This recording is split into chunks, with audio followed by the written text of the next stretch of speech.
So this is my fourth treatment in my new regimen of the FECD. So this is the D part. D stands for difficult, by the way. You know, not knowing what to expect going in, you know, they warn you when you're actually undergoing your chemotherapy. The nurses will come over, they'll go over like symptoms with you, things to watch out for. I know that previously I was supposed to get mouth sores. I'm very thankful that I did not.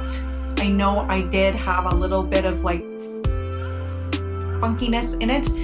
Yeah, my tongue feels a bit weird. I noticed that my speech is a little bit different and my throat is a little bit scratchy. So I noticed that that I guess this is gonna be part of the treatment. So now I know what to look out for.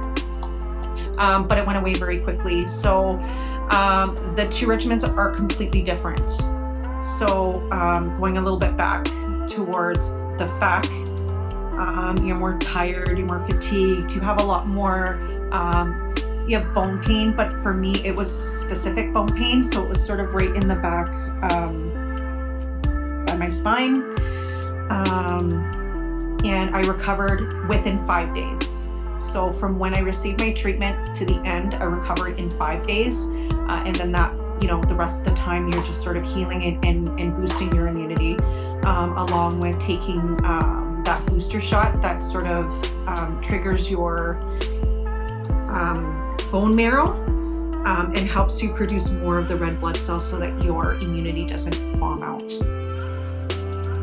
Going to wound care right now just to double check and make sure that everything is still okay and that it's fully closed. Hopefully this will be one of the last appointments that I do have there. Fingers crossed. Fingers crossed, yes. Really big things to watch out for is your fingernails. So it's almost like you have blisters underneath your fingernails. They're swollen, they're sore to the touch. Not only are your fingernails sore, but your fingertips as well. So really important to watch out for. Numbness, tingling in my hands and in my feet.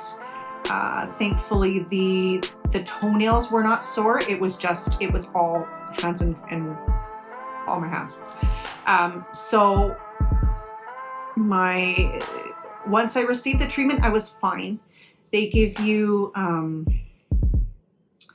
steroids, so you're feeling good once you receive your treatment, and then you slowly start to feel a little bit of the effects. No nausea, for me anyways, but the numbness, the tingling, the nerve pain, the muscle pain are big side effects for this.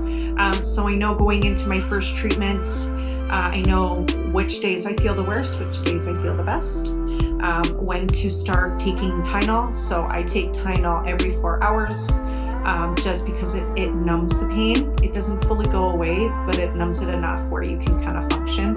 Be careful with your feet.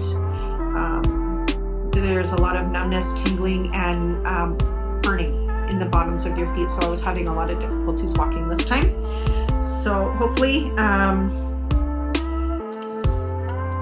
it will be less this time around anyways. We had a heat wave. How did that work with you?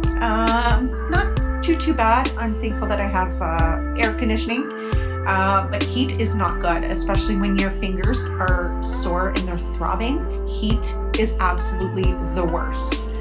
They recommend that you put ice on it, and it does help with the inflammation and stuff. So, but make sure, like if you're taking a bath or a shower, make sure it's lukewarm and not hot, because your fingers will definitely suffer. I had an appointment with the thrombosis clinic, and what they recommend me, because I have a couple of blood clots in my arm. So this is what my arm looks like. This is almost how you can tell that you do have a blood clot. Okay, so you can tell like some bruising along where your veins are. If your veins feel very hard and they're popping out, if it's sore to the touch, like if you're having some symptoms, if you're feeling any nodules in there, I would definitely make sure that you get them checked out.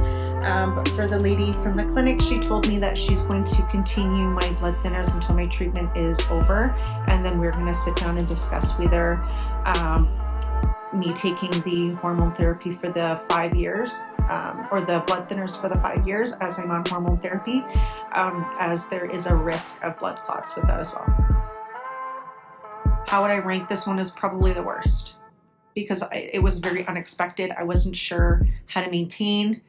I know that they maintain the first set of chemo very, very, very well. They know exactly what they're doing. They know how long you need to take those medications for. They know how to control the nausea. It's something that they know very well. This one I was very unsure. I wasn't sure what kind of symptoms that I would be receiving, as I didn't get any anti-nausea medications. For this round, I do have some just in case I do, just as like an extra, but not really sure what I was going to feel. So symptom management is really important. So right when you feel something, make sure that you're managing your symptoms, because it can get out of control very easily and you can be in a lot of pain. Today went for my day 0. I was approved to go for my 5th treatment, and I'm ready to go. I know I'm not going to feel any nausea. I know that, starting from day 4 to about day 12, I know that I need to make sure that my symptoms are very manageable for sure.